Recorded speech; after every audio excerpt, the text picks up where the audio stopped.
Alright, back at it again, using this little Raspberry Pi as a prototype. Oh look, there we go, just finished erroring tar unpacks. Oh, goody. So that was NPM installing like a bunch of garbage. Implementing SQLite database. You see I'm using my Stainy notepad to draw up a like really rudimentary SQLite database to implement on the root server side of things. And I'm just going to use this quick database browser to start writing this stuff. Oh, look at that. Living that dream.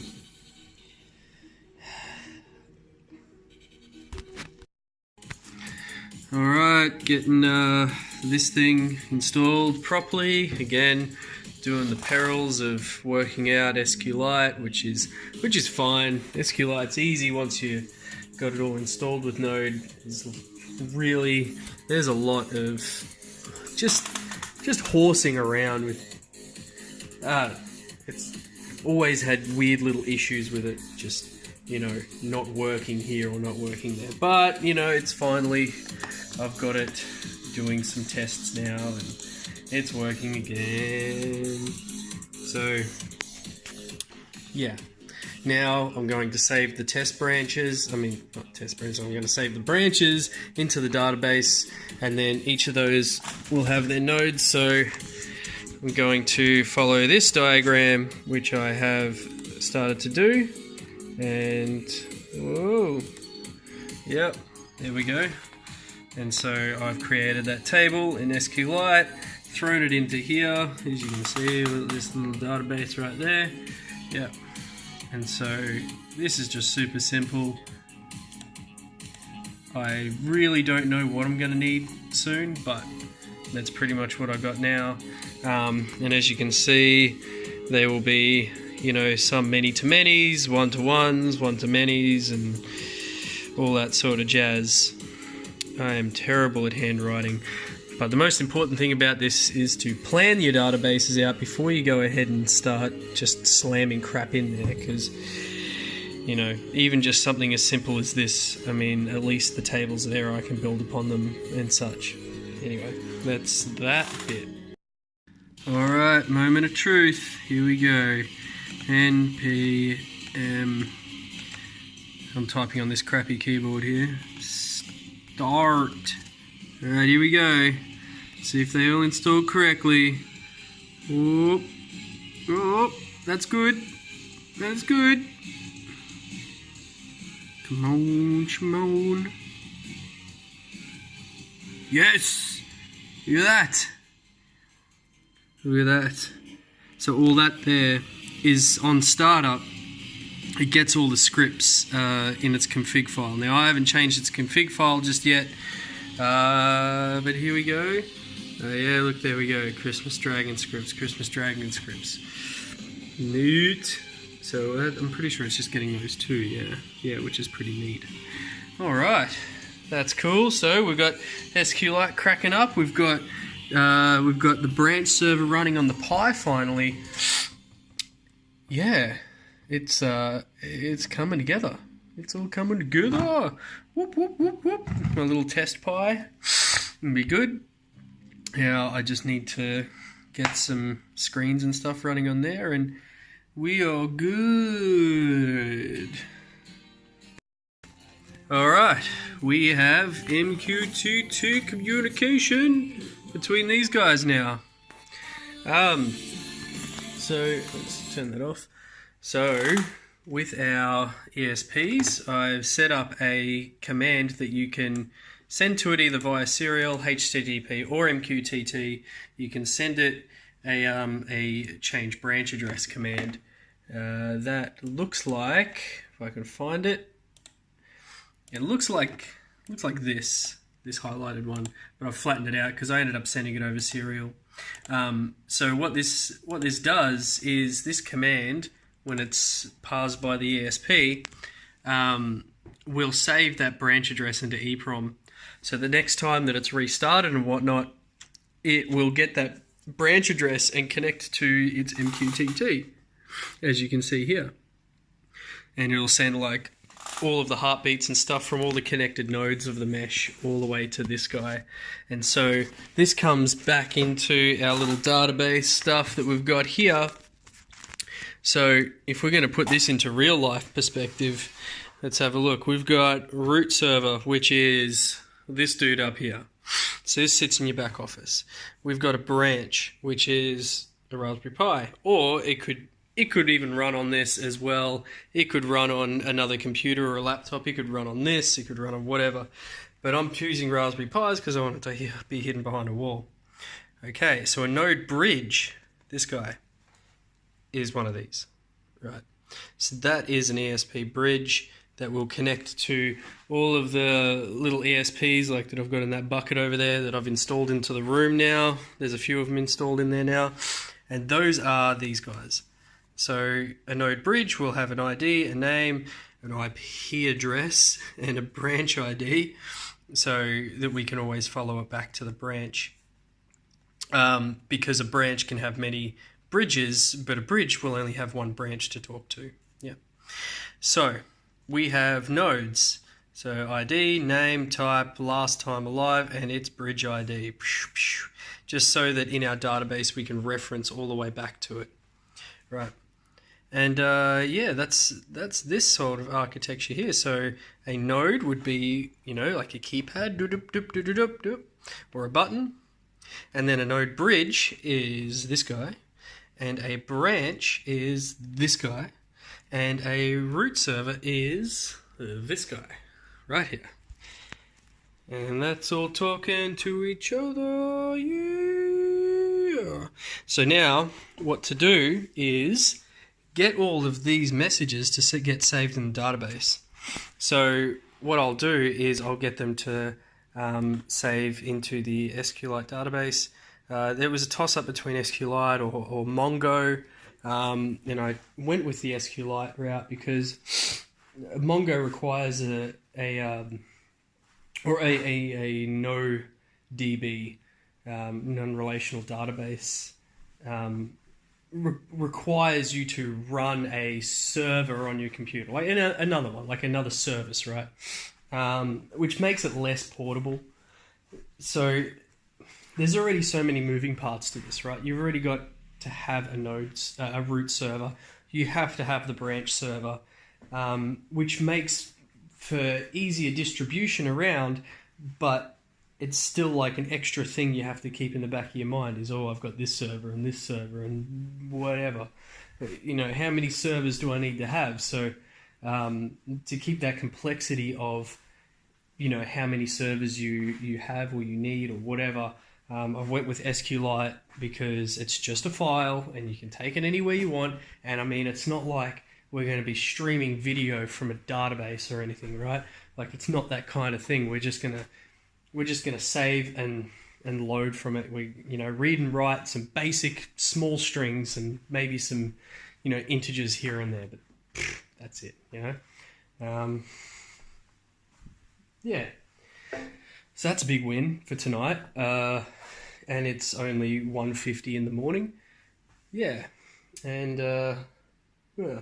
So next on the agenda is writing the interface for the front end to plug into it. Yeah, so yeah, well, I'm going to set that database up correctly now so that I can send in commands to it from the Pi, from the branch server, and get the database to be constantly updated. I'm pretty sure I just said that. Forgive me, it's 2 in the morning. Yeah. So then when we jump onto our settings page, I want to call it, so our configurations, it should be able to show us all of the branches that are connected to our root server. We can probably add a branch, remove a branch, and then check if that branch is alive every now and then to see if it's online. And that's what I'll do, just in case you add one that has the wrong IP address or whatever it is. And yeah, it'll check if it's constantly online or not. Now, Yeah, and so when you go into a branch, it'll show you all of its node bridges. So in the user interface, you'll click on node bridges in the UI, and it will show you all the node bridges. But then it'll also show you all the connected nodes, because this little dude here gets heartbeat messages from all the other nodes that are around, and we can see the mesh topology through that, which is neat. And so that also means we can also configure those without having to use serial command line interfaces and stuff like that, or sending raw HTTP messages manually ourselves. I'm just going to write like little buttons just to go click. This is the I am the captain now kind of stuff. This is what you are. You are a button now. You are a keypad now. Even though we can already do those things, but it's a very manual process right now, as in, we still don't have to reprogram everything. But yeah, anyway, you get the idea. Oh yeah, and I fixed the memory leak on those little things. It was like last week anyway. Yeah, that was pretty annoying. That was due to the broadcasting, constant broadcasting messages, I'm pretty sure, and also having a global Arduino JSON file, little Arduino JSON object floating around in my little globals thing, even though they tell you specifically not to. And I thought, what's the worst that can happen? Well, that's what the worst that could happen. And after probably about 500 or so messages, to and from that bridge node, it filled up real quick, that memory, and I couldn't see where it was going. So I changed all of the broadcasts to direct messages and created a struct for all of the nodes on the network. Yeah. Anyway, that's that update right now. Alright, so we've got what is it? It is nearly 6 in the morning. I've got to go really soon, which kind of sucks. Turn that music off again. So now, instead of having it in some dedicated page, I've chucked it in settings for now. And we can edit a thingy. So that comes up with all of the... Come on, focus, damn it. Yeah, and it's got no nodes connected to it at the moment. It actually does, I just haven't put in a thing for it yet. So if we drop down here, and we can see that it's going to get nodes, and we go in there, and then we can see the mesh nodes in here, which there are none. So that's neat. But yeah. Yep. Oh yeah, look. We're getting heartbeats from other things and stuff. So, yeah, all happening. Alright, so as this night comes to a close, big stuff. What is it? Oh man, look at that. What is it? 7:04 in the morning. The next day, super good. Lots of stuff. So what do we get done? We got this schema done. That's good. That's done, which is great. That's all plugged in, ready to go. We've got our status messages coming in from the nodes. So I've plugged in this guy here, which is the bridge. I plugged in another one around here somewhere. Oh, there he is, the RFID guy, just so I could get some little heartbeats and stuff going. There we go. And this dude over here, which is keypad, I think. Yeah, just so we can get some stuff populated in the database, which is pretty neat. The heartbeat messages aren't quite there in the database yet, but what have you. Everything's sort of working now, so I can add in fake things like this. This top one is the real one that goes to the real Raspberry Pi there. So what we can do now is if we click on this, oh wow, look at that. We can see the ID of the bridge node, which is that guy. So what this does is this part here lists the information about this pi right here, or whatever pi we have thrown into the database here. If that is valid, if this IP address is valid, and it is running one of these servers here, it will return this data. So this second test one is a fake one, and it comes up with nothing, so there's no point. So what that'll do is that top part here, this isn't formatted super duper well, but this top part here shows the ID of the bridge, that guy. It shows the IP address of the bridge as well. So in case we need to directly talk to that guy, and its type, MQTT. Now, I've said before, we can have a few different types. We've got MQTT, we've got HTTP, and serial. And depending on what it's made, like its main way of communicating is how the Pi will register it. And this one is registered as MQTT, which is handy for us. Okay, and then underneath here is all the mesh nodes that are connected, which is just 2. And I haven't configured those. I mean, like, I have configured those, but what I mean is I've got this to auto-populate on this screen. I haven't typed this in. This will dynamically update with more devices that we plug in, which is hella cool. So if I go ahead, you know what, I'm going to do it now. So to prove that I only have the 2, yep, so there's just 2 mesh nodes. This ID and this one, so 13 and 16. And if I go ahead and plug in this bad boy, we're going to find a place to plug him in at. Oh, not really. I know what to do. I know where we can do it. Plug it out over here, real far away from everything.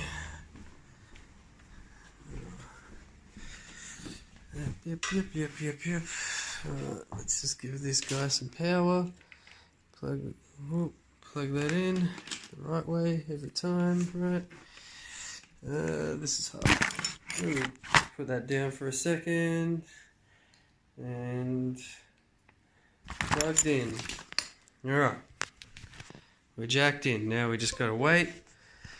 We just wait. Ooh, we might see it come up on here. Oh, there we go. You see it? Button appeared. Alright. Now if we refresh this, we might see a third one soon. I think soon. There we go. And there it is. There's that third one. And we can see its hardware ID, its common ID, which is just a bit easier to remember. This will change to like its name, so you can give it a name to send it to directly. The type, keypad, and then I've got when it was last updated, when it was last heard from. So later on, this will be a status, whether it was, if it's stale, like if we haven't heard from it in a while, then it's probably dead, and we can go and inspect that, like, and we will know if it's like not working. And so yeah, have a look at them. You can see like within 10 seconds. These things I think update every 20 to 30 seconds. We can see the free memory on these things, so if they're about to die or something, we can see if we've got a memory leak and some weird issue here. And they will have varying memory values, because they are of different types. Yeah, so there you go. Yeah, so yeah, button, RFID, keypad, it's all coming together. Yeah.